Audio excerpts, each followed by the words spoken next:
علماء علماء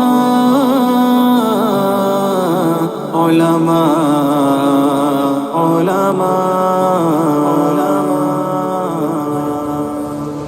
سنو کہ عالموں کا مرتبہ بہت بلند ہے، یہ وارث رسول ہے، وفا بہت بلند ہے۔ سنو کہ عالموں کا مرتبہ بہت بلند ہے، یہ وارث رسول ہے، وفا بہت بلند ہے۔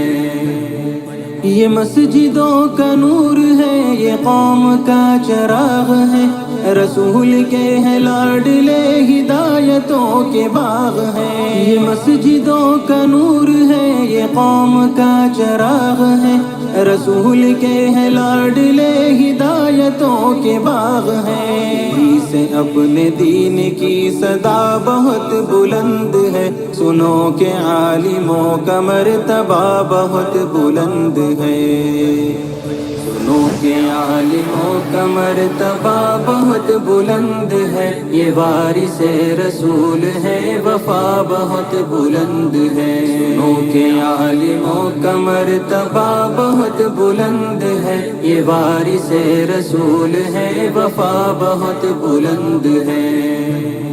تحفظ دین کا کارواں رواں رواں رواں رواں رواں رواں رواں رواں رواں تحفظ دین کا کارواں رواں رواں علماء کا ساتھ دو، آؤ سب کے سب یہاں۔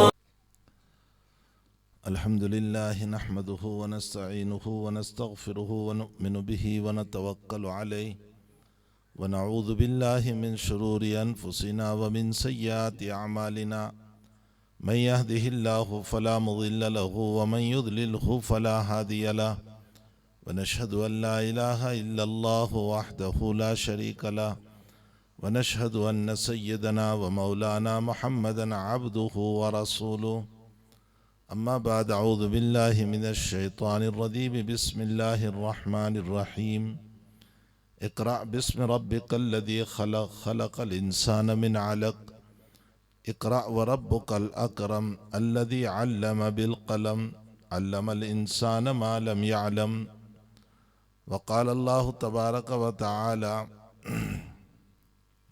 الرحمن علم القرآن خلق الإنسان علمه البيان، وقال الله تعالى ولمن خاف مقام ربه جنتان فبأي آلاء ربكما تكذبان، صدق اللہ العظیم۔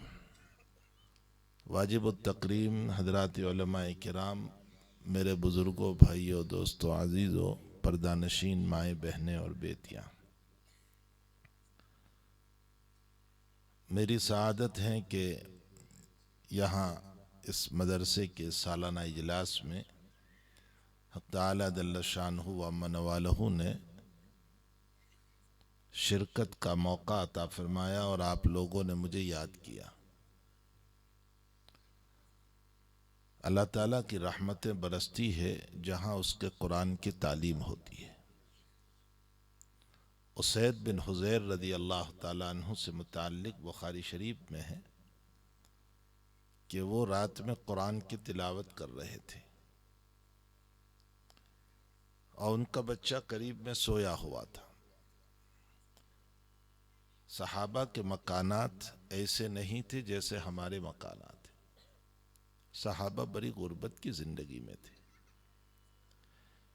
لیکن وہ مالی اعتبار سے غریب تھے، ایمانی اعتبار سے بہت مالدار تھے۔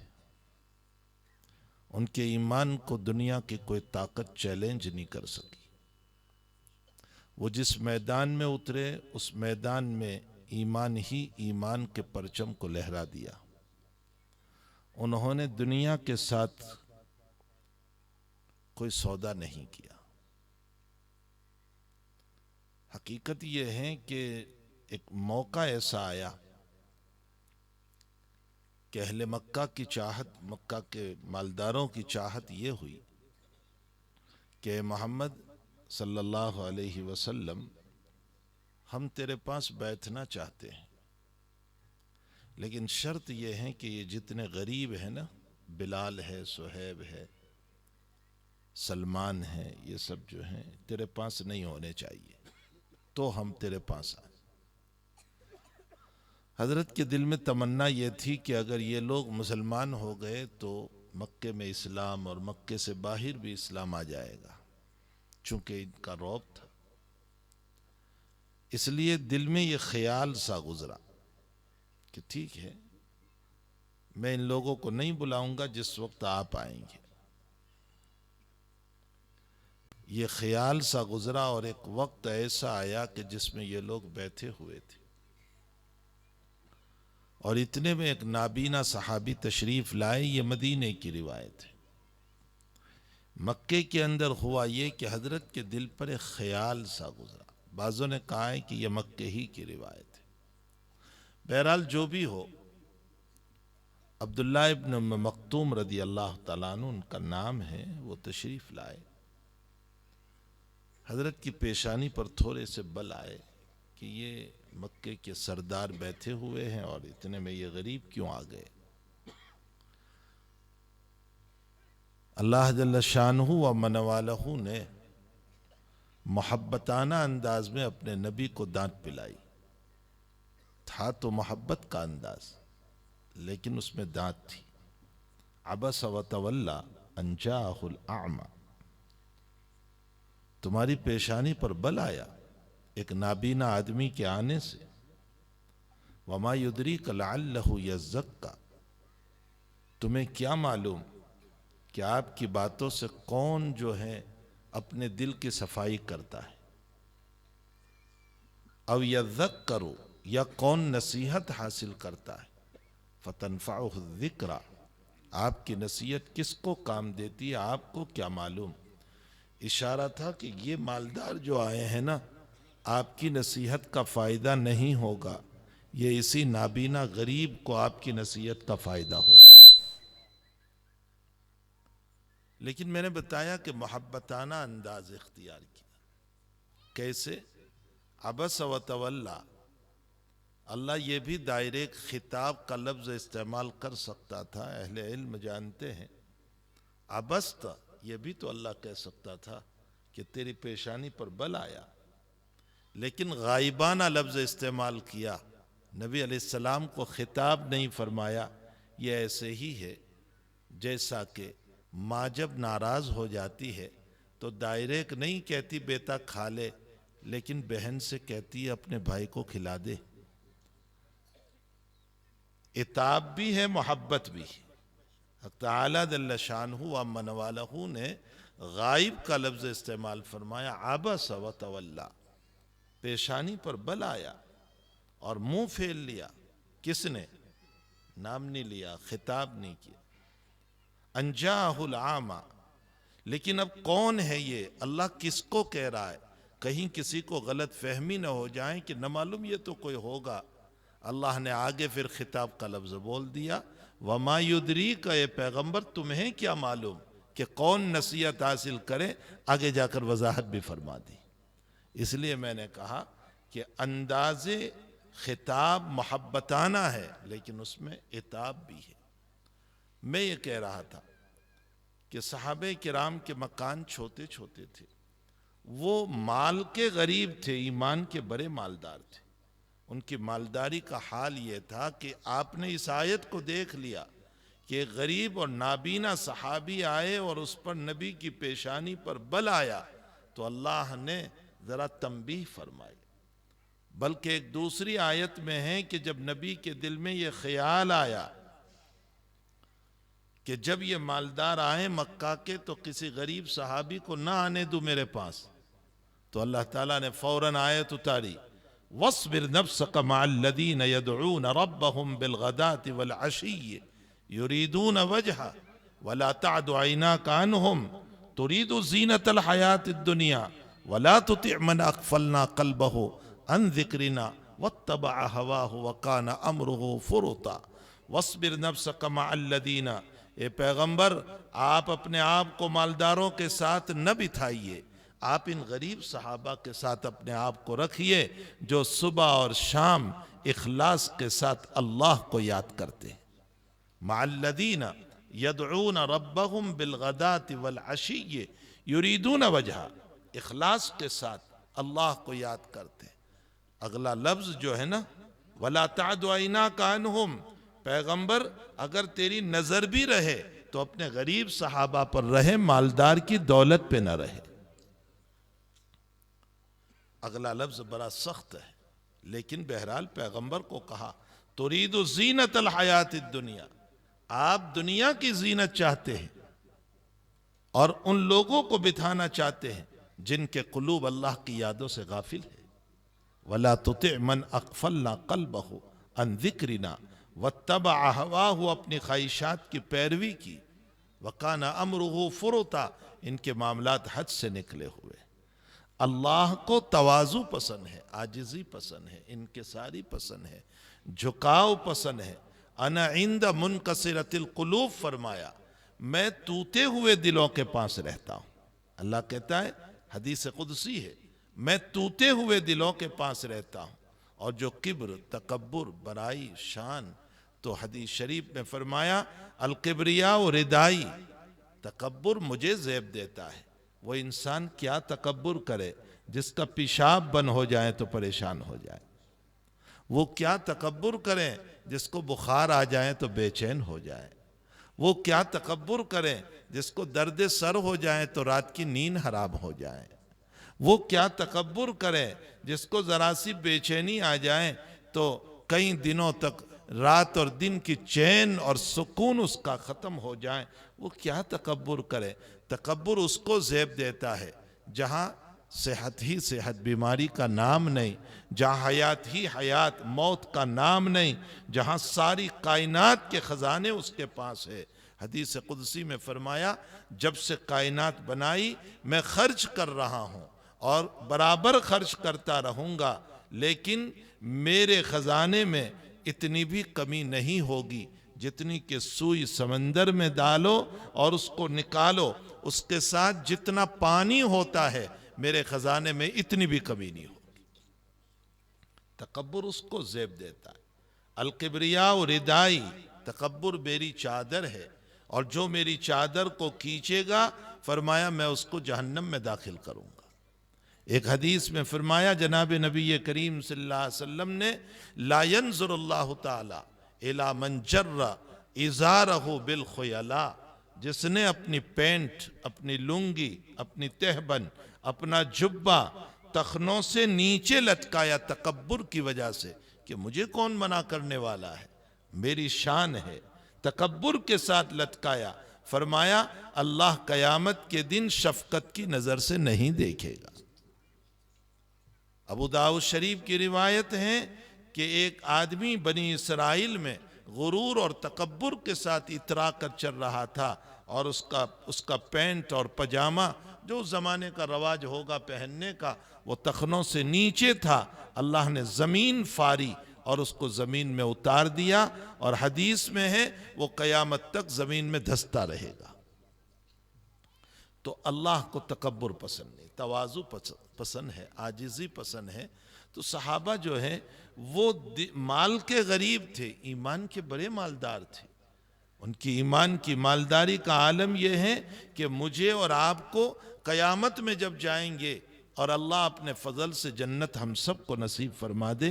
ہمارے حضرت تھانوی رحمۃ اللہ علیہ فرمایا کرتے تھے کہ لوگ دعا کرتے اللہ جنت الفردوس دے، جنت الفردوس دے، فرمایا میری تو ہمت نہیں ہوتی جنت الفردوس مانگنے کی، میرے اعمال کہاں کہ میں جنت الفردوس مانگوں۔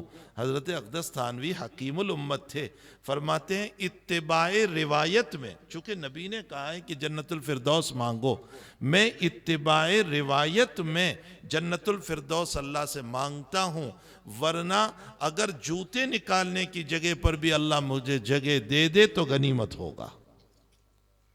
کہاں میں اور کہاں اس کی جنت، کہاں ہم اور اللہ تعالیٰ کی وہ نعمت، کیا نسبت خاکرہ بعالم پاک، ہماری کیا نسبت ہو سکتی ہے اس جنت کے ساتھ جو بلند و بالا جنت ہے۔ کہاں میں اور کہاں وہ جنت۔ اگر اللہ تعالیٰ چپل نکالنے کی جگہ پر بھی جگہ دے دے تو غنیمت ہو۔ ہمارے حاجی امداد اللہ صاحب مہاجر مکی رحمۃ اللہ علیہ اللہ ہمارے اکابر کی قبر کو نور سے منور فرمائے۔ عجیب و غریب بات ان کی زبانوں سے نکلا کرتی تھی۔ ایک مرتبہ حضرت گنگوہی نور اللہ مرقدہ جب بیعت ہوئے حاجی صاحب سے، تو حاجی صاحب نے فرمایا کلمات جو بیعت کے بلوائے جاتے ہیں نا، اس میں فرمایا کہ اچھا کہو بیعت کی میں نے امداد اللہ کے ہاتھ پر۔ تو حضرت گنگوہی نے فرمایا بیعت کی میں نے حضرت حاجی صاحب دامت برکاتہم کے ہاتھ پر، نام نہیں بولے امداد اللہ، حضرت کے ہاتھ پر۔ خیر بیعت ہو گئی، دعا ہو گئی۔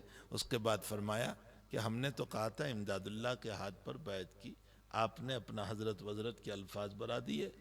فرمایا حضرت وہ آپ کی تواضع تھی، یہ میرا کام ہے کہ میں آپ کو بڑے نام سے بلاؤں۔ تو حاجی صاحب کا ذہن فوراً منتقل ہوا اس بات کی طرف۔ فرمایا یہ نبی کی تواضع تھی کہ درود ابراہیم میں آپ نے فرمایا اللہم صلی علی محمد، اب ہمارے لیے چاہیے کہ ہم یوں کہیں اللہم صلی علی سیدنا محمد، لفظ سید کو بڑھائیں اپنے حضرت کے لیے، نبی اکرم صلی اللہ علیہ وسلم کے لیے۔ وہ تو حضرت کی تواضع ہے کہ آپ نے اپنے لیے سید کا لفظ نہیں بولا، آقا کا لفظ نہیں بولا، لیکن اہل ایمان کی ذمہ داری ہے کہ جب درود پڑھیں تو سیدنا محمد کہیں، اے اللہ ہمارے سید محمد صلی اللہ علیہ وسلم پر درود نازل فرما۔ تو بہرحال حضرت حاجی صاحب رحمۃ اللہ علیہ فرمایا کرتے تھے کہ اللہ مجھے معاف کر کے جنت دے دے، پھر اللہ مجھے پوچھے کہ تجھے کیا چاہیے، تو میں کہوں گا اللہ دنیا میں بن دیکھے تجھے سجدے کرتا تھا، تجھے دیکھا بھی نہیں تھا، اور بغیر دیکھے سجدے کرتا تھا، اب تو میرے سامنے ہے، مجھے کوئی لمبی چوڑی جنت نہیں چاہیے، ایک مصلی کی جگہ دے دے تاکہ میں تجھے سجدے کرتا رہوں۔ کیسے ہیں بزرگان دین؟ تو میرے بھائیو، صحابہ کرام مال کے غریب تھے، ان کی غربت کے واقعات میں اس وقت حیات الصحابہ پڑھو تو پتہ چلے گا صحابہ ہمارے کیسے تھے۔ ساری دنیا کے واٹس ایپ اور ناول اور فلاں کا وقت ہمیں ملتا ہے، ہمیں اپنے اکابر کی زندگی پڑھنے کا وقت نہیں ملتا۔ حیات الصحابہ پڑھو، حکایات صحابہ پڑھو تو پتہ چلے گا کہ ہمارے صحابہ کیسے تھے، ان کی زندگی کیسی خوبصورت زندگی تھی۔ بخاری شریف میں کتاب النکاح میں ایک واقعہ آتا ہے، ایک عورت آئی اور اس نے حضور پاک صلی اللہ علیہ وسلم سے فرمایا یا رسول اللہ مجھے آپ اپنے نکاح میں قبول کر لیجئے۔ تو حضرت نے فرمایا کہ لا حاجت لی، یعنی شرعاً جتنی عورتوں سے مجھے اجازت ہے اس سے زیادہ میں نکاح نہیں کر سکتا۔ حضرت نے منع کر دیا۔ تو ایک صحابی رضی اللہ تعالیٰ عنہ وہاں بیٹھے تھے جن کا نکاح نہیں ہوا تھا، فرمایا یا رسول اللہ اگر آپ کو ضرورت نہیں ہے تو میرا نکاح کرا دیجئے۔ تو حضرت نے فرمایا کہ اچھا مہر کے لیے کوئی چیز ہے؟ فرمایا جاؤ ولو خاتم من حدید، لوہے کی انگوٹھی ہو وہی لے آؤ مہر میں۔ وہ گئے واپس آئے، فرمایا یا رسول اللہ کچھ نہیں ہے میرے پاس تو فرمایا پھر مہر نہیں ہے تو کیسے نکاح ہوگا؟ تو فرمایا حضرت یہ تہبند ہے نا میری جو پہنی ہے میں نے، یہ تہبند دے دیتا ہوں۔ تو حضرت ہنس پڑے نبی علیہ السلام، فرمایا تو اس کو دے گا تو کیا پہنے گا؟ اگر تو نے اس کو دے دیا تو کیا پہنے گا؟ میں صحابہ کی غربت بتانا چاہتا ہوں، کیسے غریب تھے بیچارے، کیسے غریب تھے، لیکن ایمان اتنا مضبوط تھا کہ وہ اس زمین پر قسم کھاتے تھے، اللہ ان کی قسموں کو پوری کرتا تھا۔ رب اشعث اغبر لو اقسم علی اللہ لأبرہ اللہ تعالی، اس زمین پر انہوں نے قسمیں کھائی ہے، اللہ نے آسمان سے ان کی قسموں کو پورا کیا۔ یہ ایمان کی مالداری تھی ان کی۔ تو اسید بن حضیر رضی اللہ تعالیٰ عنہ گھر میں رات میں قرآن پڑھ رہے تھے، بچہ سویا ہوا تھا، یہاں گھوڑا بندھا ہوا تھا۔ اب جب قرآن پڑھ رہے تھے تو گھوڑا اچھلنے لگا، کودنے لگا۔ تو حضرت نے قرآن پڑھنا بند کر دیا، یہ سوچ کر کہ کہیں یہ گھوڑا اچھلتے اچھلتے میرے بچے پر پاؤں نہ رکھ دے۔ پھر پڑھنا شروع کیا، پھر گھوڑے نے اچھلنا شروع کیا۔ گھوڑا جو ہے نا وہ بڑا حساس جانور ہے۔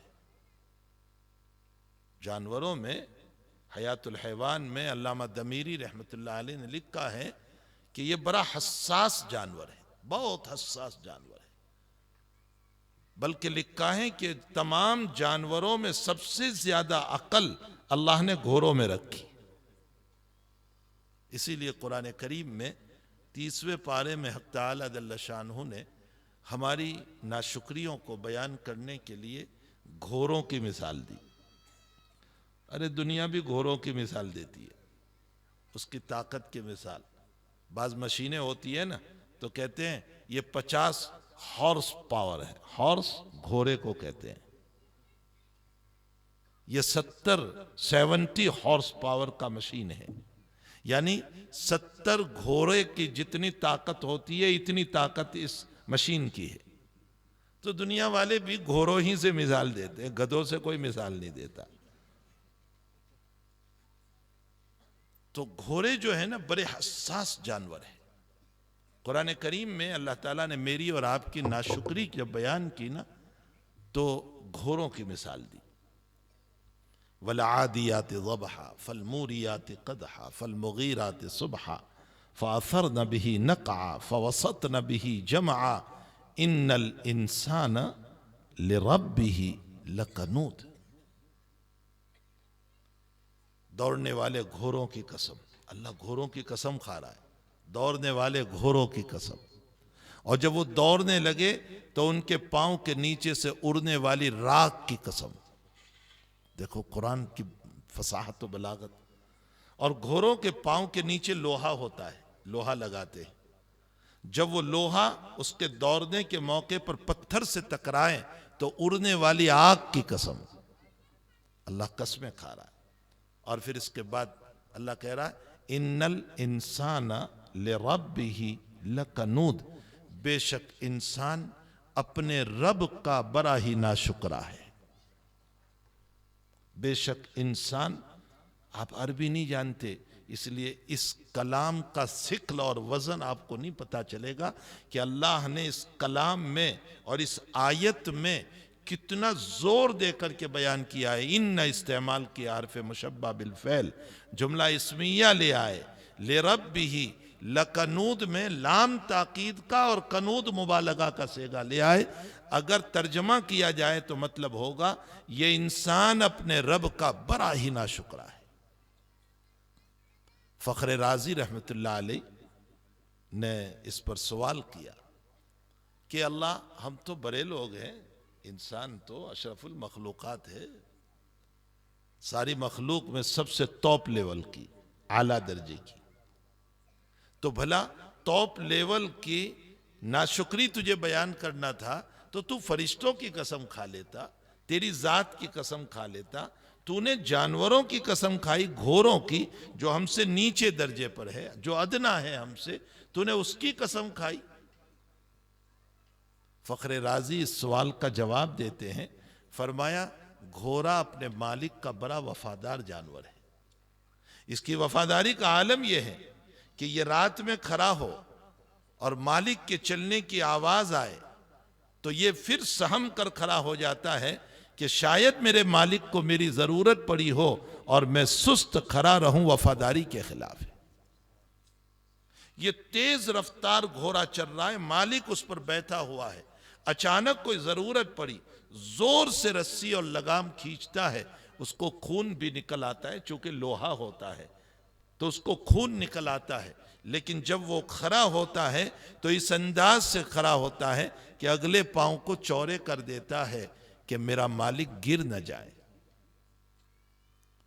میدان کے اندر گھوڑا لے کر کے لڑنے نکلتے ہیں تو گھوڑا اچھلتا ہے، جب تیر آتا ہے یا گولی آتی ہے، بلیٹ آتا ہی ہے تو یہ گھوڑا اچھلتا ہے کہ مجھے لگ جائے میرے مالک کو نہ لگے۔ یہ وفاداری ہے اس کی۔ رب کریم نے گھوڑوں کی قسم کھا کر اشارہ فرمایا کہ چند کوری گھاس کھانے والا وہ گھوڑا اپنے مالک کا اتنا وفادار، وہ انسان ماں کے پیٹ سے قبر کے پیٹ تک میری نعمتوں پر پلتا رہا، لیکن تجھ سے بڑھ کر غدار کوئی نہیں، تو بڑا ہی میرا ناشکرا ہے۔ تیری ناشکری کا عالم یہ ہے کہ ذرا سی بیماری پر تو میری شکایتیں کرنے لگتا ہے، ذرا سے حالات پر تو میری شکایتیں کرنے لگتا ہے، ذرا سی پریشانیوں پر تو میری شکایت کرنے لگتا ہے، ذرا سی بیماریوں پر تو میری شکایت کرنے لگتا ہے اور زندگی کی نعمت کو بھول جاتا ہے۔ لقمان حکیم کا آپ نے نام سنا؟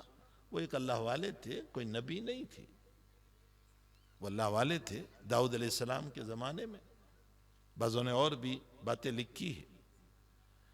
تو لقمان حکیم اپنے آقا کے وہاں کام کرتے تھے، نوکر تھے، خادم تھے۔ ایک مرتبہ کھیرا اور ککری لائی گئی، اب وہ کاٹ کاٹ کر اپنے آقا کو، اپنے مالک کو کھلا رہے ہیں۔ ایک ککری کاٹی تو آقا نے یہ کہا کہ اچھا لقمان تم ہی کھا لو۔ اب وہ لقمان کھانے لگے تو کہا اچھا لاؤ ذرا سا حصہ مجھے بھی دے دو، تو ہاتھ میں لیا اور آقا نے جب کھایا تو بڑی کڑوی تھی۔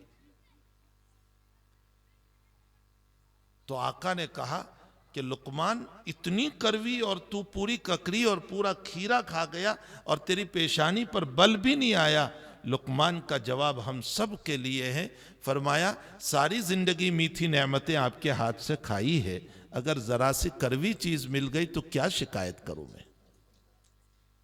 ساری زندگی میرا رب مجھ کو کھلاتا پلاتا ہے، ساری زندگی مجھے اچھی طرح رکھ رہا ہے، ساری زندگی وہ مجھے نعمتوں سے نواز رہا ہے، ساری زندگی مجھ کو صحت دے رکھی ہے، ساری زندگی مجھے چلا رہا ہے، دیکھنے والی آنکھیں دی جس سے میں ساری کائنات کو دیکھ رہا ہوں، اور سمجھنے والا دل اور دماغ دیا جس سے بے شمار باتوں کو میں سمجھ رہا ہوں، اور پاؤں دیے جس سے میں دوڑ رہا ہوں، اور ہاتھ دیے جس سے میں پکڑ رہا ہوں۔ ان ساری نعمتوں کے بعد اگر تھوڑی سی بیماری آ گئی تو میں شاکرانہ مزاج بناؤں نہ کہ ناشکرانہ مزاج بناؤں۔ لیکن ہمارا ناشکرانہ مزاج ہے، ہماری شکوہ شکایتیں ہوتی ہیں، اور اس سے بڑھ کر ناشکری یہ ہے کہ اتنی نعمتوں کے ملنے کے باوجود ہماری پیشانی سجدے میں جانے کے بجائے تکبر سے بھری رہتی، شکر گزاری کے بجائے ناصبری کا مزاج۔ سب کچھ ہونے کے باوجود کوئی پوچھتا ہے ٹھیک ہے ٹھیک ہے، ہمارا جواب ہوتا ہے۔ ہمارے حضرت ہردوئی رحمت اللہ علیہ، حضرت مولانا ابرار الحق صاحب ہردوئی رحمت اللہ علیہ، جب کوئی یوں کہتا تھا حضرت غریب خانے پر تشریف لائے تو حضرت ہردوئی رحمت اللہ علیہ فرمایا کرتے تھے اللہ نے اتنا بہترین مکان دیا اور تم غریب خانہ اس کو کہہ رہے ہو، یہ بھی اللہ کی ناشکری ہے، یہ بھی اللہ کی ناشکری کہ نعمت کے ملنے پر غریب خانہ اس کو۔ اللہ کے شاکرانہ بندے بنے، مصیبت آ جائیں صابرانہ بندے بنے، صبر کا مزاج بھی ہو اور نعمت کے ملنے پر شکر کا مزاج بھی ہو۔ میرے بھائیوں، میں نے ابھی کسی جگہ کہا کہ جس رب نے حضرت آدم اور حضرت حوا، حضرت آدم علیہ السلام اور حضرت حوا رضی اللہ تعالی عنہا نے ایک اتحادی خطا پر جس سے منع کیا تھا، جس چیز سے ان دونوں نے کھا لیا، اللہ نے اسی وقت کپڑے اتار دیے، برہنہ کر دیا ان کو، اور وہ اپنے ستر کو چھپانے کے لیے جنت کے درخت کے جو پتے ہوتے تھے اس کو اپنے بدن پر چپکانے لگے۔ فَتَفِقَا يَخْصِفَانِ عَلَيْهِمَا مِنْ وَرَقِ الْجَنَّةِ، اپنے بدن پر اپنے ستر کو چھپانے کے لیے حیا کی وجہ سے، حیا کی وجہ سے حق تعالیٰ نے فرمایا، علامہ قشیری فرماتے ہیں اللہ نے سوال کیا آدم کیا کر رہے ہو؟ فرمایا حیائے ذلتی ہے، رب کریم دل بے چین ہے کہ ہم نے کیا کر لیا۔ قشیری نے لکھا ہے، علامہ ابو القاسم قشیری رحمت اللہ علیہ نے جہاں حیا پر لمبا چوڑا بیان دیا ہے وہاں بے شمار حیا کے اقسام بیان فرمایا اسرافیل، علامہ ابو القاسم قشیری لکھتے ہیں الرسالہ میں کہ حضرت اسرافیل جو بوق لے کر کے کھڑے ہیں، جو بجایا جائے گا، جس پر قیامت قائم ہوگی، جس کا شور ہوگا، اور اس کے شور سے لوگوں کے قلوب پھٹ جائیں گے اور لوگ مر جائیں گے، وہ سور جس کو ہم کہتے ہیں، جس کو بوق کہا جاتا ہے. فرمایا علامہ ابوالقاسم قشیری نے کہ حضرت اسرافیل وہ سور لے کر کے یوں کھڑے ہیں جب سے اللہ نے ان کو پیدا کیا ہے. اور اللہ نے پوچھا اسرافیل اس طرح؟ فرمایا رب کریم تیرے سامنے ایسے نہ کھڑا رہوں تو کیسے کھڑا رہوں. یہ بہت لمبی بحث کی ہے، یہ موقع نہیں ہے، اور وہ علمی بحث ہے. علامہ ابوالقاسم قشیری رحمۃ اللہ علیہ نے حیا کے اوپر، اور اس حیا کا نام رکھا ہے جس کو اسرافیل حیائے اذلال، اللہ کے جلال کو دیکھتے ہوئے جھکے ہوئے. تو جو رب آدم علیہ السلام اور حضرت حوا رضی اللہ تعالی عنہا کو ایک چیز کے کھانے پر جنت میں ان کے کپڑے اتار سکتا ہے، وہ رب ضعیف نہیں ہو گیا، وہ کمزور نہیں ہو گیا، وہ برہا نہیں ہو گیا، وہ آج بھی وہی رب ہے. وہ میرے گناہ کرنے پر میرے کپڑے بھی اتار سکتا ہے. آپ یہ نہ سمجھو کہ وہ ضعیف اور کمزور ہو گیا، وہ میرے کپڑے بھی اتار سکتا ہے. لیکن ہمارے محبوب کی دعائیں ہیں کہ وہ ہمیں ذلیل نہیں کر رہا ہے. حضور پاک صلی اللہ علیہ وسلم کی دعائیں ہیں میری امت کو ذلیل نہ کرنا. ان کی دعائیں ہیں کہ اللہ ہم کو ذلیل نہیں کر رہا. وہ رب قادر ہیں کہ جب ہم عشاء کی نماز چھوڑ کر سو جاتے ہیں تو وہ قادر ہیں.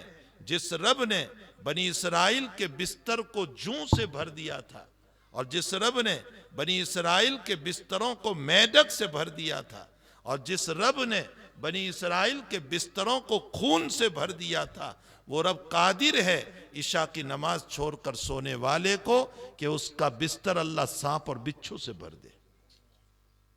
یہ نہ سمجھو کہ اس کو قوت نہیں ہے، اس کا تو حکم کافی ہے. الا لہ الحکم الا لہ الامر والحکم الا لہ الحکم والامر. اس کا تو حکم کافی ہے، اس کو فوج کی، ملٹری کی، پولیس کی کسی کی ضرورت نہیں. وہ تو کن فیکن کا مالک ہے، ہو جا اور ہو جاتا ہے. لیکن بجائے اس کے کہ وہ باغی بندہ جس نے عشاء کی نماز کو چھوڑا اور گناہ کر کے بستر پر پڑا ہوا ہے، سانپ اور بچھو تو کیا اتارتا، سکون کی نیند عطا کرتا ہے. یہ صدقہ ہے محمد الرسول اللہ صلی اللہ علیہ وسلم کا، اللہ کے نبی کا صدقہ ہے. ان کی دعاؤں کے صدقے میں جو ہیں ہماری ذلتیاں نہیں ہو رہی ہیں. اور حالات رہ گئے اس وقت کے، یہ حالات ہمارے ہاتھوں کے لائے ہوئے. ظہر الفساد فی البر والبحر بما کسبت ایدی الناس. یہ تمہارے ہاتھوں کی کمائی ہے. تم نے نمازیں چھوڑی.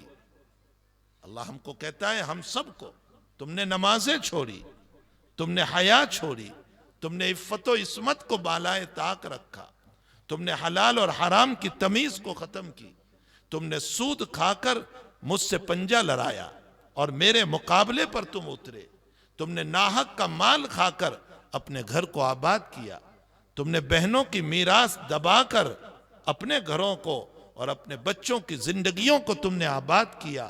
بھلا حرام کا مال کھا کر کوئی پنپ سکتا ہے؟ ہرگز نہیں، ہرگز نہیں. آج نہیں تو کل حالات یقیناً آتے ہیں، یقیناً آتے ہیں. یہ مسئلہ مسلم ہے. یاد رکھو کچھ قرض ہیں جو مرنے سے پہلے چکانے پڑتے ہیں. اس میں ایک سود کا قرض ہے. جس نے سود کو لیا اور کھایا اور اپنی زندگی کو ڈالا، آج نہیں تو کل موت سے پہلے مجھے یا میری اولاد کو چکانا پڑے گا. اس لیے کہ یہ اللہ سے مقابلہ ہے.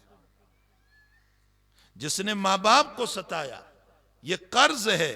آج نہیں تو کل موت سے پہلے مجھے اس قرض کو چکانا پڑے گا کہ میں نے جو میرے ماں باپ کے ساتھ معاملہ کیا ہے، میری اولاد میرے ساتھ وہی کرنے والی ہے.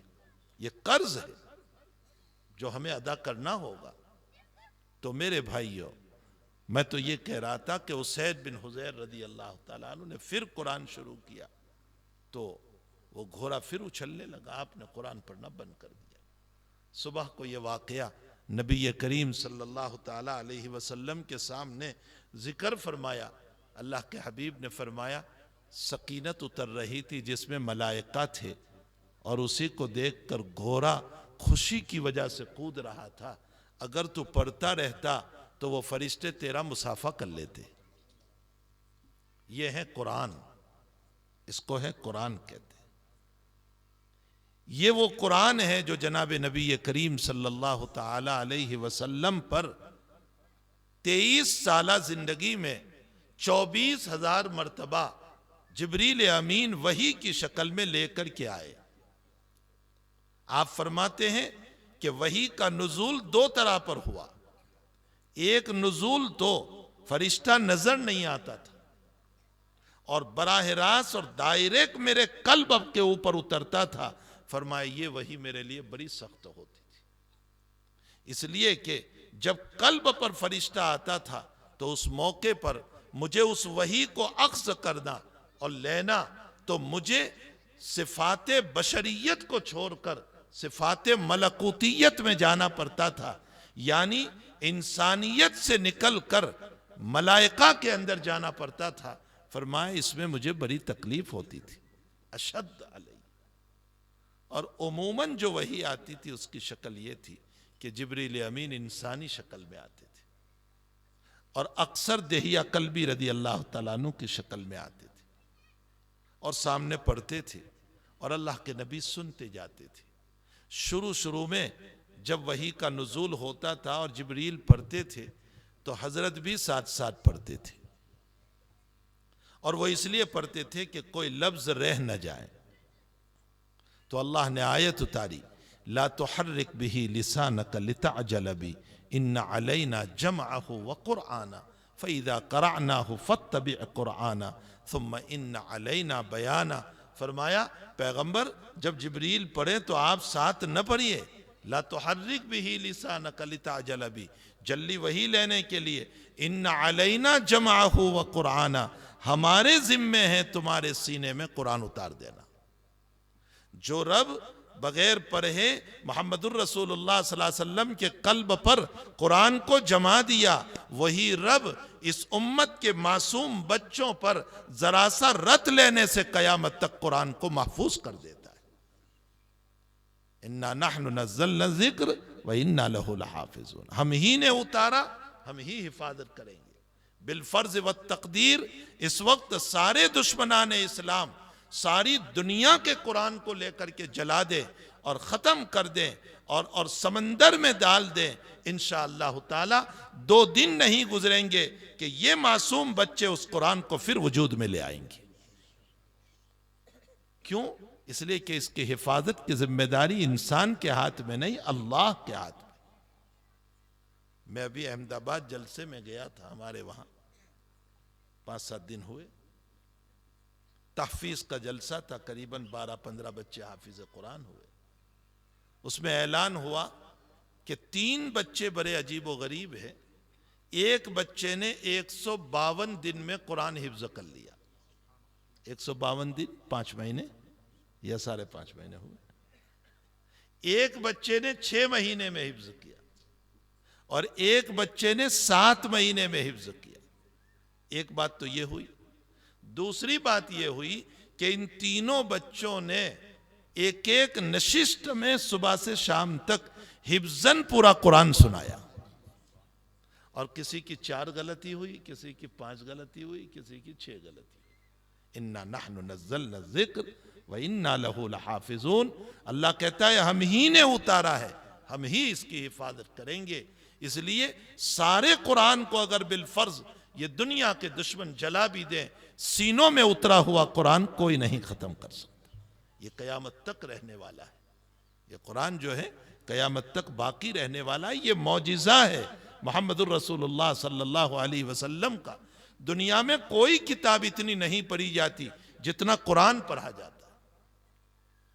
دنیا کی ہر کتاب، چاہے وہ شاندار ناول کیوں نہ ہو، بہترین لطائف کی کتاب کیوں نہ ہو، بہترین جوکس کی کتاب کیوں نہ ہو، لیکن انسان ایک مرتبہ پڑھتا ہے، 2 مرتبہ پڑھتا ہے، 3 مرتبہ پڑھتا ہے، پھر اکتاہٹ آتی ہے۔ لیکن قرآن ایک ایسی کتاب ہے جو ساری زندگی پڑھتے ہیں پھر بھی اکتاہٹ نہیں آتی، انسان پڑھتا ہی چلا جاتا ہے۔ ابھی رمضان آ رہا ہے، آپ دیکھیے ہمارے اس پاتودہ کی جو 14-15 مسجد ہوگی، 20 مسجد ہوگی، جتنی بھی، اس کی ہر مسجد میں قرآن ہوگا۔ پھر آپ کے اس ضلع کے ساری مسجدوں میں قرآن ہوگا، پھر آپ کے اس پورے اسٹیٹ کی ہر مسجد میں قرآن ہوگا، پھر اس ملک کی ہر مسجد میں قرآن ہوگا، پھر کائنات کی ہر مسجد میں قرآن ہوگا۔ اور نظام رب ایسا بنایا ہے اللہ نے کہ ہر موقع پر کہیں نہ کہیں نماز ہوتی رہتی ہے، اس لیے کہ ابھی یہاں رات ہے تو کسی جگہ یورپ میں ابھی دن چل رہا ہے، اس کے علاوہ آگے چلو تو اور دن چل رہا ہے، صبح کا وقت ہے، تو ہر وقت نماز کا ٹائم چل رہا ہے۔ تو رمضان میں ہر وقت جو ہے اللہ کا قرآن سنایا جا رہا ہے۔ یہ قرآن کا معجزہ ہے اور اس معجزے کو کوئی ختم نہیں کر سکتا۔ تو حق تعالی جل شانہ و من والہ کا جب یہ قرآن اتر رہا تھا شروع میں، اللہ کے حبیب پاک صلی اللہ علیہ وسلم جلدی جلدی پڑھتے تھے، لا تحرک بہ لسانک، نہ پڑھیے ساتھ میں، آپ سنتے رہیے صرف۔ ان علینا جمعہ و قرآنہ، آپ کے دل پر جمع دینا ہمارا کام، ثم ان علینا بیانہ، پھر اس کے معانی بھی ہم بیان کریں گے، آپ کی زبان سے ادا بھی کروا دیں گے۔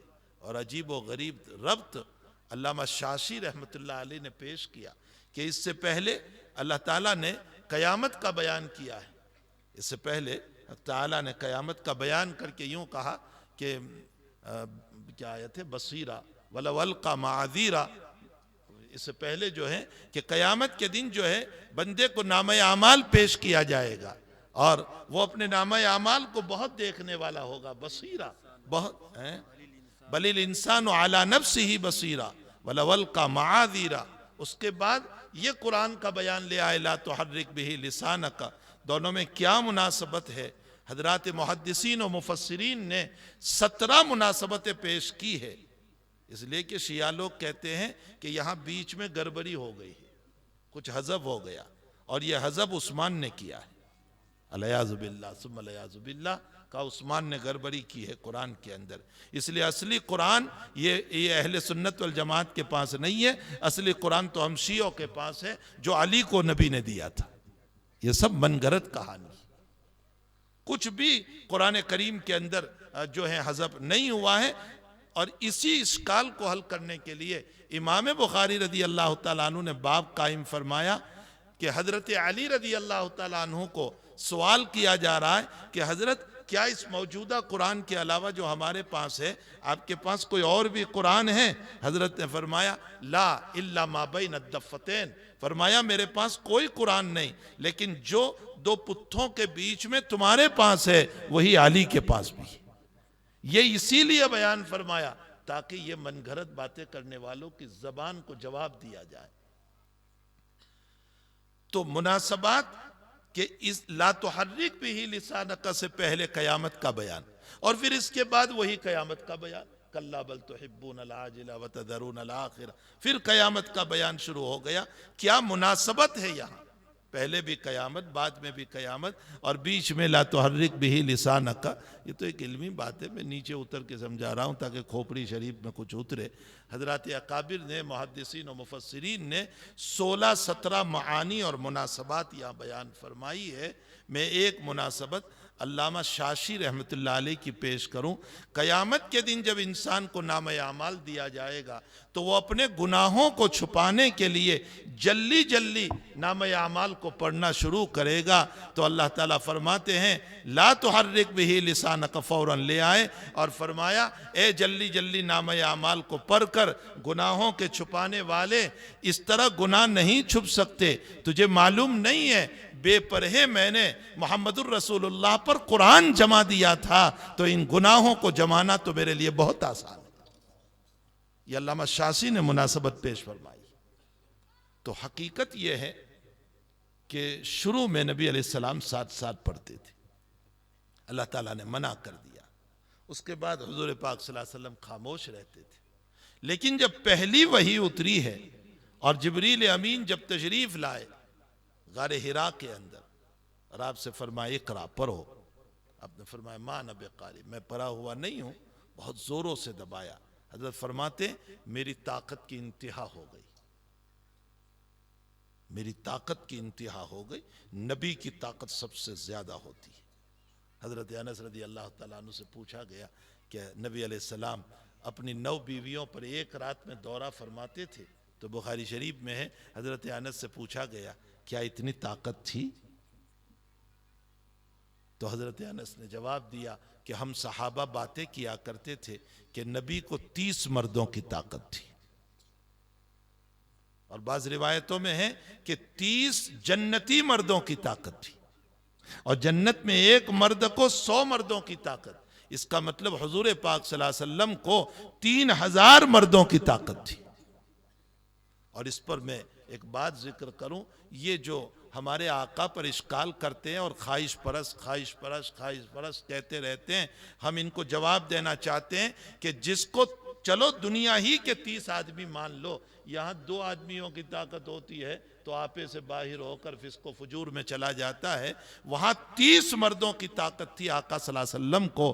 اس کے باوجود اپنی بھر جوانی میں 25 سال کی عمر کے اندر ایک بیوہ سے نکاح فرما رہے ہیں جو 15 سال آپ سے بری ہے.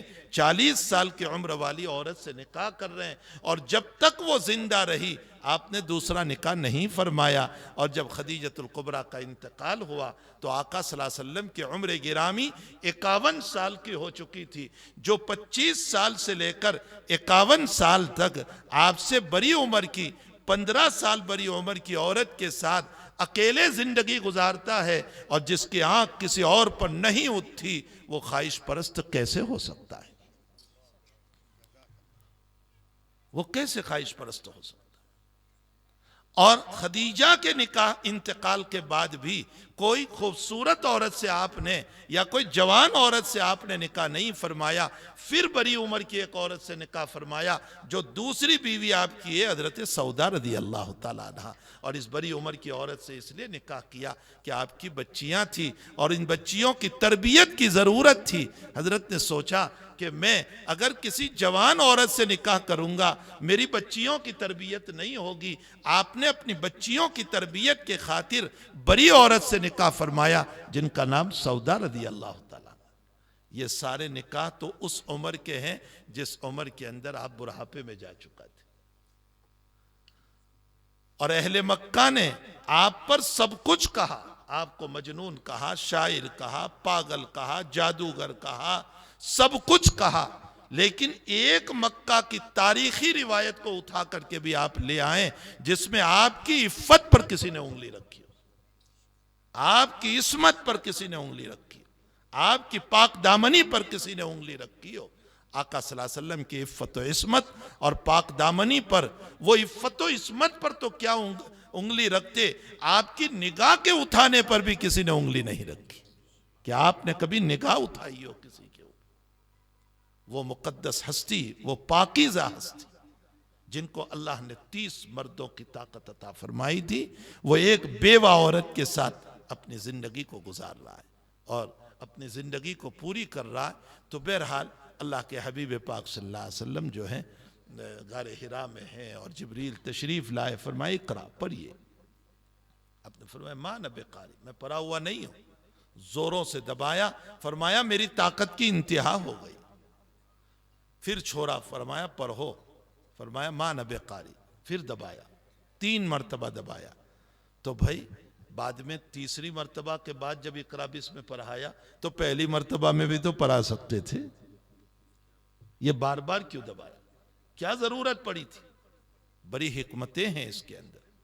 کسی نے کہا کہ نبی علیہ السلام کی 3 مصیبتوں کی طرف اشارہ کر رہے ہیں کہ حضرت آپ پر 3 بڑی مصیبتیں آنے والی ہیں. ایک تو بائیکاٹ ہو کر شیب ابی طالب میں جانا پڑے گا، اور ایک قتل کی سازش ہوگی، اور تیسرا وطن مبارک کو چھوڑنا پڑے گا. اس کی طرف اشارہ فرمایا. اور بعضوں نے کہا کہ یہ 3 مرتبہ دبا کر قرآن کے 3 مضامین کی طرف اشارہ فرمایا کہ آپ پر جو قرآن اب اترنے والا ہے اس میں احکام ہوں گے، عقائد ہوں گے اور قصص و واقعات ہوں گے۔ ان تین مضمونوں کی طرف اشارہ فرمایا۔ اور ہمارے حضرت شاہ عبدالعزیز صاحب رحمۃ اللہ علیہ نے تفسیر عزیزی میں فرمایا کہ نسبتوں کی طرف اشارہ فرمایا۔ یہ ایک تصوف کی دنیا ہے جس میں شیخ اور مرید کے درمیان نسبتیں ہوتی ہیں۔ فرمایا نسبتوں کی طرف اشارہ ہے، اور وہ نسبت القائی، نسبت انعکاسی اور نسبت اتحادی۔ نسبت انعکاسی کا مطلب یہ ہوتا ہے کہ شیخ کی خدمت میں بیعت ہوئے تو بیعت ہونے کے بعد جب کچھ بیٹھتے ہیں شیخ کے پاس تو شیخ کا عکس پڑتا ہے ہمارے اوپر، تو مجلس میں دل بہت تڑپتا ہے، میں بھی نماز اب خوب پڑھوں گا، روزے رکھوں گا۔ یہ عکس شیخ ہے، باہر نکلنے کے بعد دل کی دنیا پھر بدل جاتی ہے۔ یہ صرف عکس ہے، کوئی اس کو سب کچھ نہ سمجھ لے۔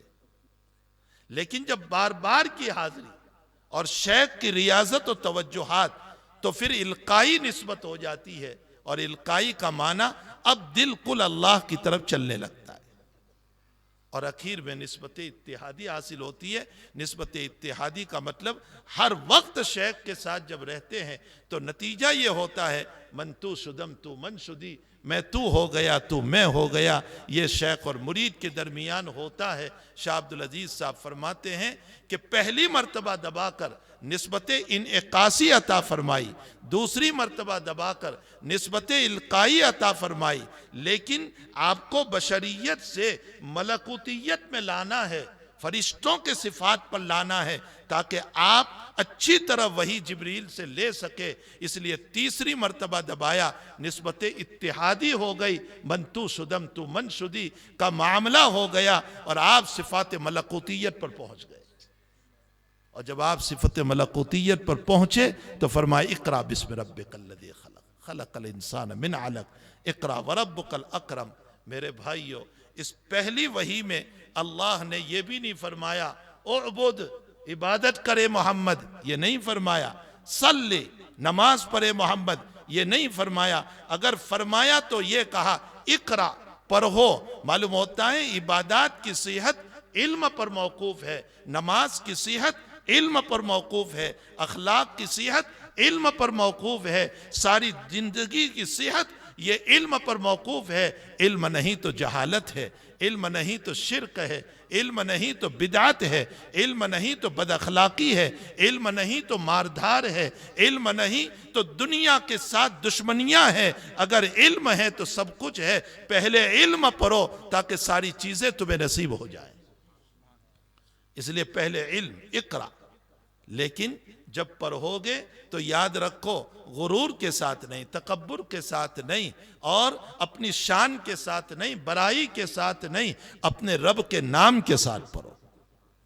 اقرا بسم ربک، تیرے رب کے نام سے پڑھو جس نے تجھ کو پیدا کیا، یعنی اس کو یاد کر، اس کے انعام کو، اکرام کو، اس کی نعمتوں کو یاد کر جس نے تجھ کو پیدا کیا۔ اقرا بسم ربک الذی خلق، اور پھر پیدا بھی کس سے کیا، ذرا اس کا بھی تصور کر لے تاکہ تیرا غرور ختم ہو جائے۔ خلق الانسان من علق، فرمایا تجھے ایک جمے ہوئے خون سے پیدا کیا، اور وہ خون ناپاک ہے، بدن سے نکل آئے وضو ٹوٹ جائیں، کپڑے پر لگ جائیں ناپاک ہو جائیں، ایسے ناپاک خون سے تجھے پیدا کیا ہے۔ اپنی حقیقت کو سمجھ لینا تاکہ تجھ میں علم کا غرور پیدا نہ ہو۔ اقرا بسم ربک الذی خلق، خلق الانسان من علق۔ ہمارے حضرت شیخ رحمۃ اللہ علیہ فضائل اعمال میں ایک جگہ لکھتے ہیں، حضرت فرماتے ہیں ذرا اپنی حقیقت پر غور کرو، جس جگہ سے تم نکلے ہو وہ بھی گندی ہے، اور جس چیز سے بنے ہو وہ بھی ناپاک منی کا قطرہ ہے، اور پھر جس سے تمہارا جسم بنایا گیا وہ بھی ناپاک خون ہے۔ فرمایا تمہاری چیزیں جس سے تم تیار کیے گئے وہ سب ناپاک ہے، اور جس نالی سے نکالے گئے وہ بھی ناپاک اور گندی جگہ ہیں۔ جو ناپاکی در ناپاکی سے آیا ہو، فضل رب ہے کہ اس نے مجھے پاک کر دیا، ورنہ حقیقت یہ ہے کہ ہم اتنے ناپاک ہیں کہ پیشانی گردن جھک جاتی ہے اور کبھی تکبر کے لیے سر نہیں اٹھ سکتا۔ حضرت شیخ نے فضائل اعمال میں لکھا، اپنی حقیقت کو سوچو، اپنے مقام کو پہچانو۔ تو میرے بھائیو، بہرحال اقرأ بسم ربک الذی خلق، خلق الانسان من علق، اقرأ وربک الاکرم، پڑھو، تمہارا رب بڑا کریم ہے، تمہیں ضرور علم دے گا۔ الذی علم بالقلم، قلم کا تعلق پہلے سے ہے، قلم اور علم میں بہت ہی زیادہ مناسبت ہے۔ حق تعالیٰ نے کائنات کو جب بنانا شروع کیا تو نہ انسان بنا، نہ حیوان بنا، نہ جانور بنا، نہ آسمان بنا، نہ زمین بنی، کچھ نہیں بنا تھا۔ اول ما خلق اللہ القلم، اللہ نے سب سے پہلے قلم کو پیدا کیا اور فرمایا اکتب، لکھ۔ تو قلم دبے دبے الفاظ میں کہہ رہی ہے کیا لکھوں؟ فرمایا قیامت تک کے حالات لکھ۔ اللہ قلم پر، وہ قلم اللہ کا قلم ہے، وہ قلم جو ہے نا وہ اللہ کا قلم ہے۔ اللہ قلم پر قیامت تک کے حالات القا کرتا چلا گیا، اور قلم قیامت تک کے مقدرات کو لکھتی چلی گئی۔ جف القلم، حضور پاک صلی اللہ علیہ وسلم فرماتے قلم خشک ہو گیا تمہاری تقدیر کو لکھ کر۔ ابو ہریرہ رضی اللہ تعالیٰ عنہ نے جب فرمایا کہ یا رسول اللہ صلی اللہ علیہ وسلم ہم عزل نہ کریں، تو حضرت نے فرمایا کوئی عرض نہیں کر سکتے، لیکن جف القلم بما انت لاق، فرمایا اولاد مقدر میں ہے تو ہو کر رہے گی، تقدیر میں اگر ہے تو کارپوریٹی بھی استعمال کر لو اور فلاں چیز بھی استعمال کر لو اور سارے اسباب اختیار کر لو، پھر بھی اللہ اولاد دے کر رہے گا۔ سارے اسباب موانع اختیار کرو، پھر بھی اولاد ہو کر رہے گی۔ تو سب سے پہلے اللہ نے قلم کو پیدا کیا۔ بہرحال اس قلم سے علم جڑا ہوا ہے۔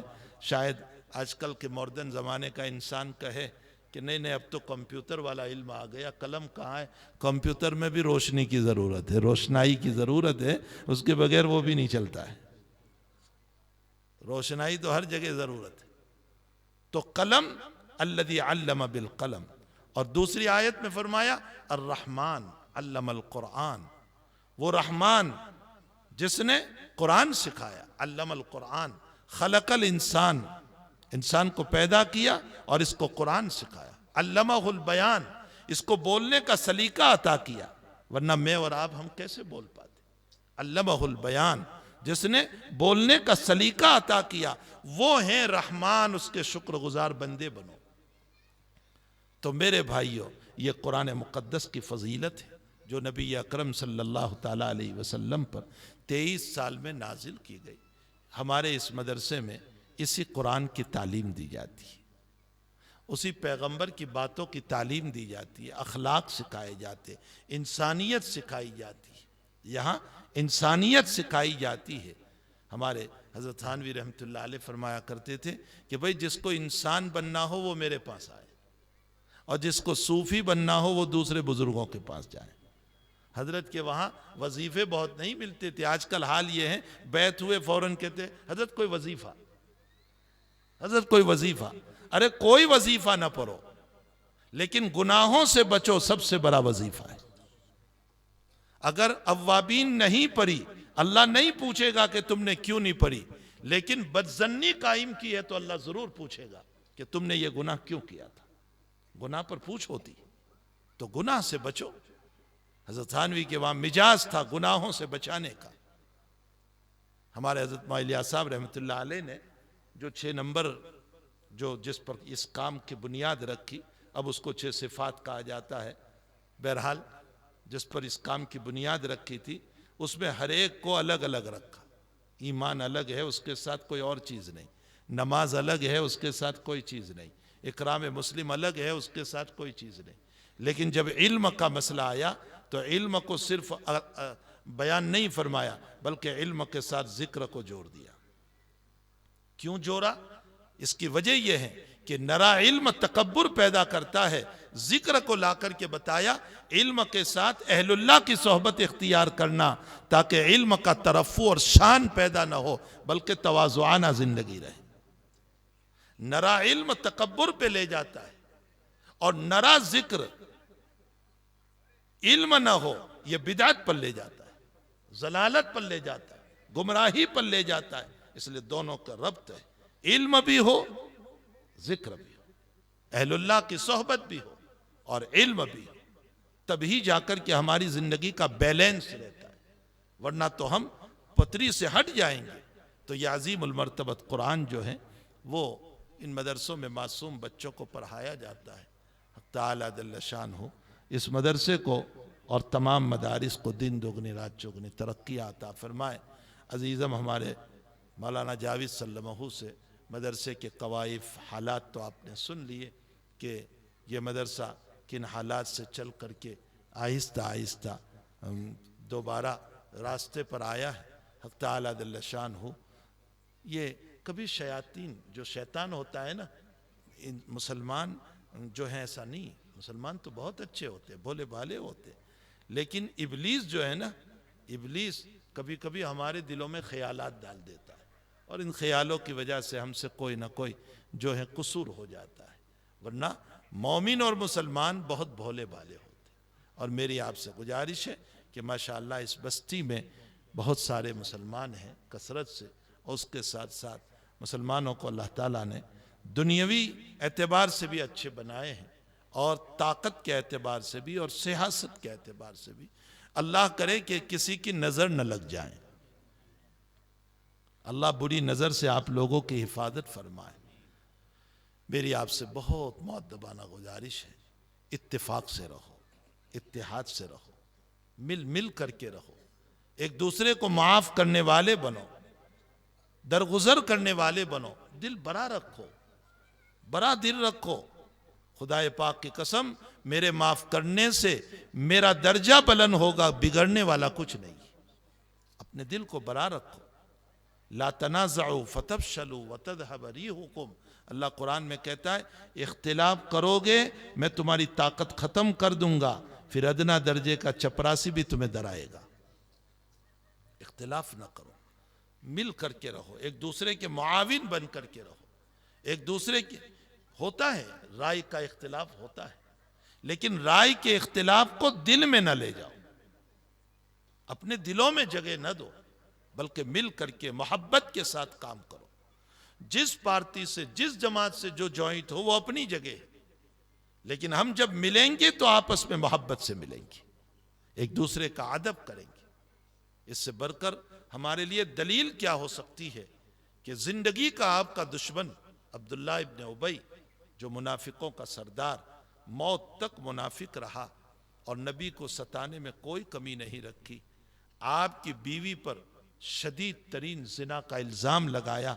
میری اور آپ کی بیوی پر یا بچی پر کوئی الزام لگائیں تو دیکھ لیں ہم کیا کریں گے، ہم کیا کریں گے۔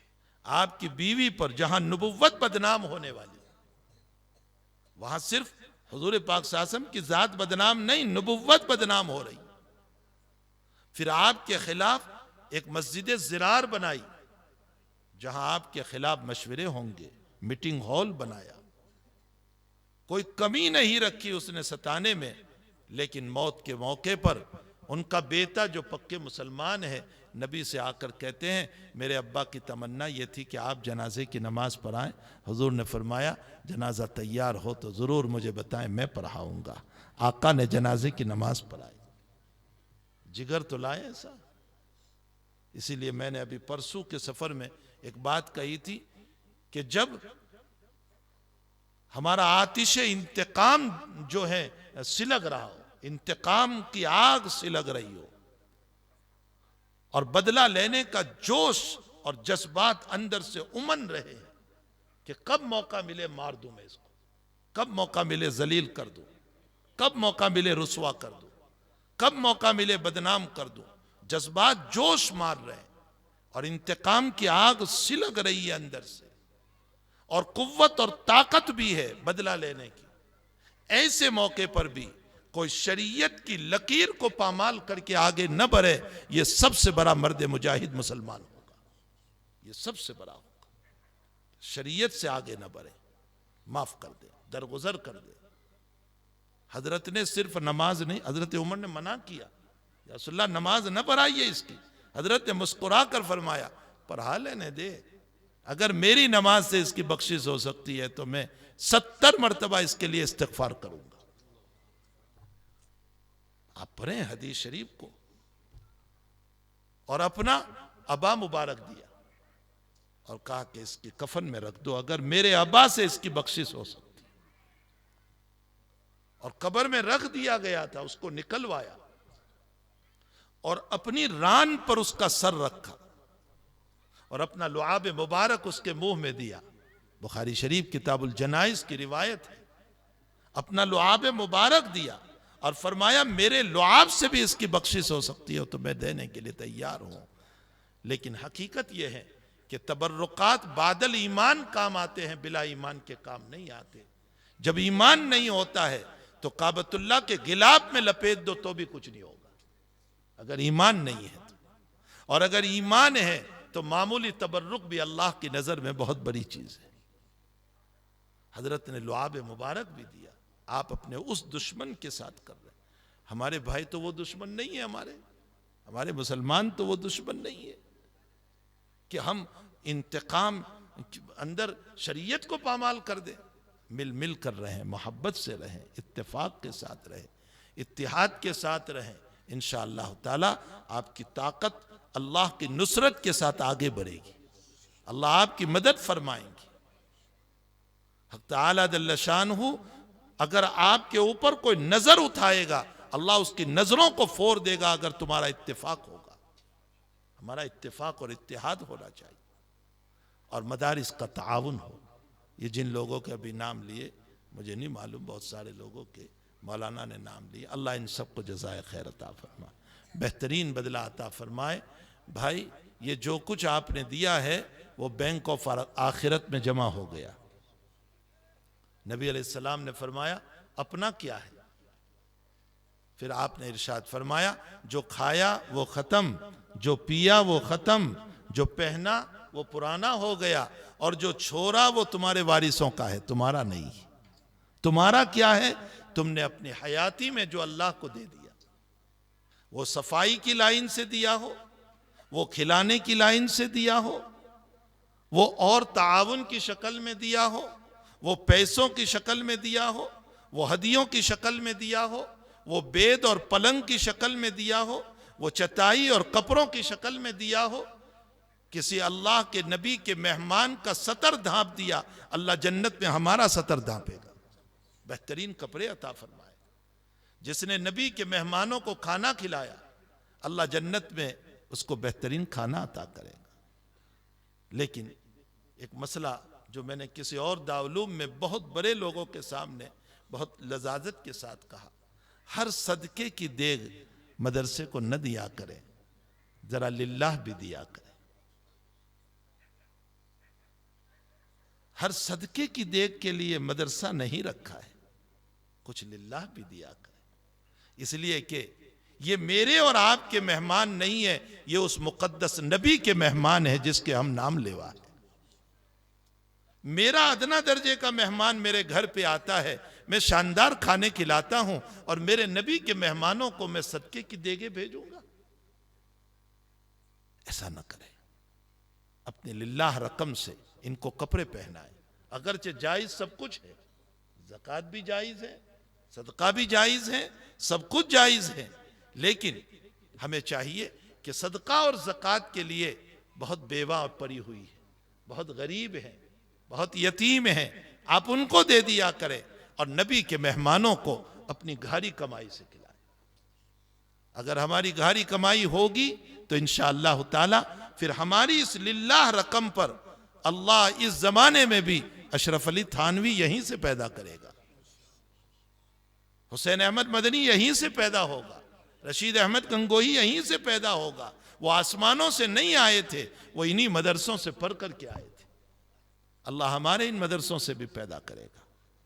ہمیں چاہیے کہ اپنی گھاری للہ رقم اور اس کے ساتھ ساتھ میں نے کئی بیانوں میں کہا، آپ سے بھی عرض کر دوں، اپنے قبر میں جانے والے اپنے والدین کو نہ بھولیں، ان کے نام پر ایصال ثواب کریں، اس لیے کہ وہ قبر میں سوئے ہوئے ہیں اور ہم کو یہ کہہ رہے ہیں بزبان حال کہ اے اپنے بچوں کے زندگی کو چمکانے والوں، اور یہ اپنی اولاد کے گھروں کو چمکانے والوں، اور یہ اپنے مکانوں کو بہترین لائٹوں سے چمکانے والوں، اور اپنے بیٹوں کے مستقبل اور فیوچر بنانے والوں، ذرا اندھیری قبر میں سونے والے اپنے ماں باپ کو بھی یاد کر لو، اس لیے کہ تمہارے گھر کی روشنی انہی ماں باپ کی وجہ سے، انہی کی وجہ سے۔ اگر ان کا کھیت نہ ہوتا، ان کا مکان نہ ہوتا، ان کا پلاٹ نہ ہوتا، ان کی زمین نہ ہوتی، ان کی آنکھوں کے آنسو نہ ہوتے، ان کا رونا نہ ہوتا، ان کی محنتیں نہ ہوتی، ان کی جفاکشیاں نہ ہوتی، ان کا پڑھانا نہ ہوتا، تو اس صورت میں ہم کہاں کما سکتے تھے؟ یہ سب انہی کی دین ہے، اور جب انہی کی دین ہے تو وہ بزبان حال ہم کو کہہ رہے ہیں کہ ذرا اپنے اندھیری قبر میں سونے والے ماں باپ کو بھی یاد کر لو۔ میرے بھائیوں، اپنے ماں باپ کو یاد رکھو، اپنے متعلقین کو یاد رکھو، اور اپنے رشتہ داروں کو یاد رکھو۔ اگر وہ غریب ہیں ان کو دیا کرو، اپنے رشتہ دار ان کا تعاون کیا کرو۔ اللہ کے حبیب پاک صلی اللہ علیہ وسلم فرماتے ہیں وَابْدَعْ بِمَنْ تَعُول، ابتدا کرو اپنے گھر والوں سے جو اپنے قریب رشتہ دار ہیں۔ یہ باتیں اس مدرسے میں سکھائی جاتی ہے۔ اللہ جل شانہ ہمارے اس مدرسے کو دین دوگنی رات چوگنی ترقیوں سے مالا مال فرمائے۔ ہمارے ارادے ہیں، ارادوں کو پورا کرنے والی اللہ کی ذات ہے۔ باقی ہمارے ارادے اور عزائم یہ ہے کہ ہم اس مدرسے کو جہاں دور حدیث تک لے جائیں، وہاں طویل میڈیم انگلش تک بھی چلائیں، اور انشاءاللہ تعالی اللہ ہماری مدد کرے گا۔ ابھی ہم نے قدم رکھا ہے، شروع کیا ہے، اور آپ دیکھیں کہ اس سال جو اسکول شروع ہوئی 7 میں، تو فضل ربانی یہ ہوا کہ کئی بچے اس اسکول کی نسبت پر دین پڑھنے آ گئے۔ اب ان کو دنیا بھی پڑھائی جاتی ہے تو اسلامی ڈھانچے میں، اسلام کے ساتھ، قرآن کے ساتھ پڑھائی جا رہی ہے۔ انشاءاللہ یہی بچے آگے چلیں گے، حفظ میں جائیں گے، عالمیت میں جائیں گے، اس کے ساتھ ساتھ اسکول میں بھی اعلیٰ درجے کی ترقی حاصل کرتے رہیں گے۔ جہاں یہ مدرسے سے فارغ ہو کر نکلیں گے، وہاں انشاءاللہ یہ گریجویٹ بن کر بھی نکلیں گے۔ یہ ہمارے ارادے اور عزائم ہیں، اللہ ہی مدد کرنے والا ہے، اور یہ علاقے کا مدرسہ ہے، اور علاقے کے بچے فائدہ اٹھائیں، یہ ہماری آرزو اور تمنا ہے۔ اس کو ہمیں دور دور اسٹیٹ سے لا کر کے بھرنا نہیں ہے، ہمیں اپنے علاقے کے بچوں کو پڑھانا ہے جو ہمارے بچے ہیں، اور ہمارے بچے علاقے کے جب پڑھیں گے تو انشاءاللہ تعالی علاقہ آباد ہوگا، جہالتیں ختم ہوگی، بدعتیں دور ہوگی، کفر و شرک اور ضلالت ختم ہوگی۔ اللہ تعالی ہم تمام کو مدارس کی قدردانی کی توفیق عطا فرمائے۔ اور باقی رہ گیا میرے متعلق جو کچھ کہا گیا، یہ ان کا حسن ظن ہے۔ بھائی میں تو چاہتا ہوں، دعا کرتا ہوں کہ جو لوگ تعریف کرتے ہیں اللہ مجھے ایسا بنا دے۔ میں ہوں نہیں، میں تو گنہگار نالائق آدمی ہوں، اللہ مجھے ایسا بنا دے۔ امام ابو حنیفہ رحمۃ اللہ علیہ جا رہے تھے، کسی نے کہا یہ وہ آدمی ہے کہ جو عشاء کے وضو سے فجر کی نماز پڑھتا ہے؟ حضرت نے فرمایا میں تو نہیں کرتا ہوں بھائی، لیکن چلو تم نے کہا تو آج سے شروع کر دیتا ہوں۔ تو اللہ ہم کو بھی توفیق دے نیک بننے کی، اخلاق حسنہ سے مزین ہونے کی، امت کے درد اور فکر رکھنے کی۔ میں نے ابھی ایک بیان میں کہا تھا کہ عقل مند تو بہت ہے لیکن درد مندوں کی کمی ہے۔ عقل مند تو بہت ہے لیکن دلوں کا درد، ہمارے حضرت مولوی صاحب رحمۃ اللہ علیہ فرمایا کرتے تھے کہ اے لوگو، اگر امت کا درد نہیں ہے تو تمہیں نبی کے نائب کہنے کا کوئی حق نہیں۔ نبی کے نائب وہ ہوں گے جس کے دلوں میں امت کا درد ہوگا، امت کا غم ہوگا، امت کے لیے آنسو ہوں گے، امت کے لیے رونا ہوگا، امت کے لیے تڑپنا ہوگا۔ نبی نے کیوں فرمایا کہ دنیا میں کسی مسلمان کو تکلیف ہو، تم کچھ نہیں کر سکتے ہو، کم سے کم تڑپ تو سکتے ہو، تمہارے دل میں بے چینی تو پیدا ہو سکتی ہے، تم رو تو سکتے ہو، تم ان کے لیے دعا تو کر سکتے ہو. وہ کیسا مومن ہے کہ دنیا کے مسلمانوں کو اذیت پہنچے اور میں خوشیوں کے اندر اپنی شادیوں میں لاکھوں روپے خرچ کر کے ناچتا رہوں, زندگی برباد کرتا رہوں. ہم کیسے مسلمان ہیں؟ اللہ ہم سب کو صحیح معنی میں نائب رسول بنائے اور امت کا درد و غم نصیب فرمائے. وصلی اللہ علی نبینا محمد و آلہ و صحبہ اجمعین برحمتک یا ارحم الراحمین. درود شریف پڑھ لیں. آتا ہے کوئی ایک ایسا مستانہ, کئی صدیوں میں آتا ہے کوئی ایک ایسا مستانہ, بدل دیتا ہے جو بگڑا ہوا دستور میخانہ. آنکھوں میں بس کے دل میں سما کر چلے گئے. بس دعا کر لو.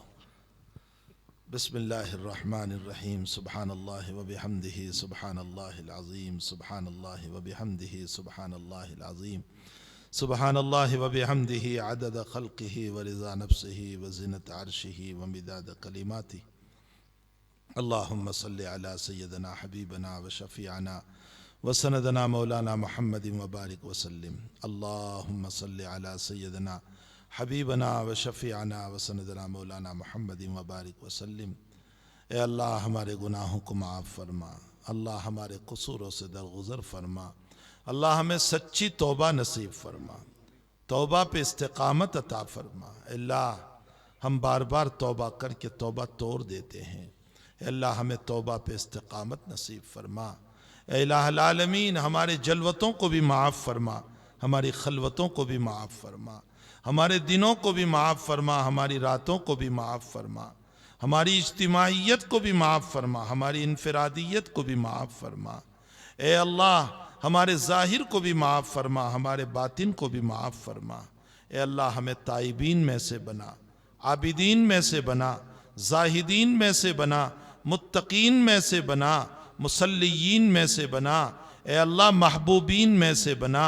اے اللہ ہمیں ان بندوں میں سے بنا دے جن پر تیرا پیار اترتا ہے, جن سے تو پیار کرتا ہے. اے ربا, اے ربا, اے ربا, آپ ہمارے مربی ہیں, آپ ہمارے پالنہار ہیں, آپ ہمارے سب کچھ ہیں.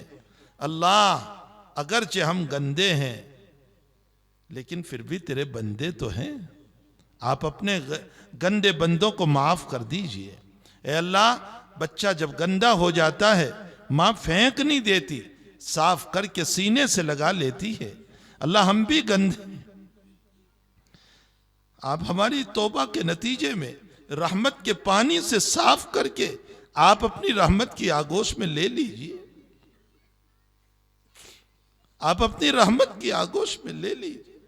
اللہ ہمارے گناہوں کی نحوست سے آپ ہمیں ظالموں کے حوالے نہ فرمائیے. آپ نے ہم کو کن کے حوالے کر دیا؟ جو قتل کرتے ہوئے بھی شرماتے نہیں ہیں, جو آگ میں جلاتے ہوئے بھی ڈرتے نہیں ہیں. آپ نے ہم کو کن کے حوالے کر دیا؟ جو یوں کہتے ہیں کہ مسلمانوں کا اللہ مر گیا. اللہ تو مرتا نہیں, تو حی لا یموت ہے, تیری مصلحت ہے. ہمیں تیری مصلحت پر کوئی سوال نہیں ہے, کوئی اشکال نہیں ہے, لیکن مالک ہم کمزور ہیں, ہم سے برداشت نہیں ہو رہا ہے. اللہم انا نجعلک فی نحورہم ونعوذ بک من شرورہم ربنا لا تجعلنا فتنة للقوم الظالمین ونجنا برحمتک من القوم الکافرین ونجنا برحمتک من القوم الکافرین ونجنا برحمتک من القوم الکافرین. اللہ حالات ہمارے ہی لائے ہوئے ہیں, ہم تیرے ناشکرے ہیں. ہم نے تیری نعمتیں کھا کر ناشکریاں کی ہے, ہمارے لائے ہوئے ہیں. لیکن مالک ہم جیسے بھی ہیں تیرے بندے ہیں, تیرا کلمہ تو پڑھ رہے ہیں, تجھے تیرے کلمے کا واسطہ ہے. اللہ ان حالات کو درست فرما دیجئے. اے اللہ ظلم کو انصاف سے مبدل فرما دیجئے. اے اللہ بے امنی کو امن سے مبدل فرما دیجئے. اے اللہ اس زمین کو ظلم سے پاک کر دیجئے. اس زمین کو اللہ انصاف سے بھر دیجئے.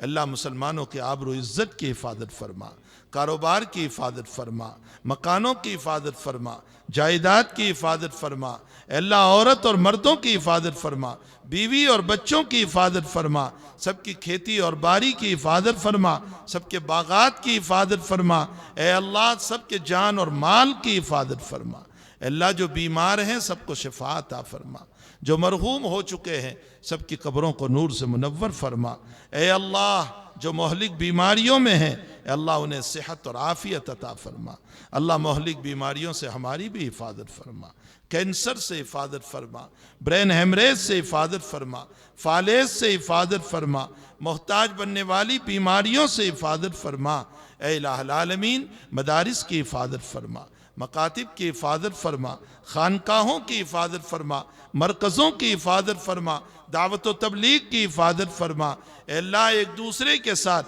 اتفاق اور اتحاد نصیب فرما، محبت اور پیار سے رہنے کی توفیق عطا فرما، اے اللہ عوام و خواص کی حفاظت فرما، علماء و صلحاء کی حفاظت فرما، مرد و عورت کی حفاظت فرما، اے اللہ جب تک جلائے آبرو عزت و ایمان کے ساتھ جلانا، اور جب اٹھائیں تو ایمان پر خاتمہ فرمانا، اللہ قرآن پہ موت دینا، حدیث پر موت دینا، نمازوں پر موت دینا، سجدوں میں موت دینا، اے اللہ آنا تو ہے ہی تیرے پاس، یقیناً آنا ہے، لیکن اے اللہ جب تو بلائیں تو مجرم کی طرح نہ بلانا، جس کے ہاتھ بندھے ہوئے ہو، جس کو لاتوں سے مارا جا رہا ہو، اے اللہ ایسے نہ بلانا، اے اللہ مہمانوں کی طرح بلا لینا، ارجعی الی ربک کے ساتھ بلا لینا، لا الہ الا اللہ پر بلا لینا، محمد الرسول اللہ کے اقرار پر بلا لینا، اے اللہ تیری رضامندی پر بلا لینا، تیری مسکراہٹوں کے ساتھ بلا لینا، اے اللہ ذلتیوں والی موت سے ہم سب کی حفاظت فرمانا،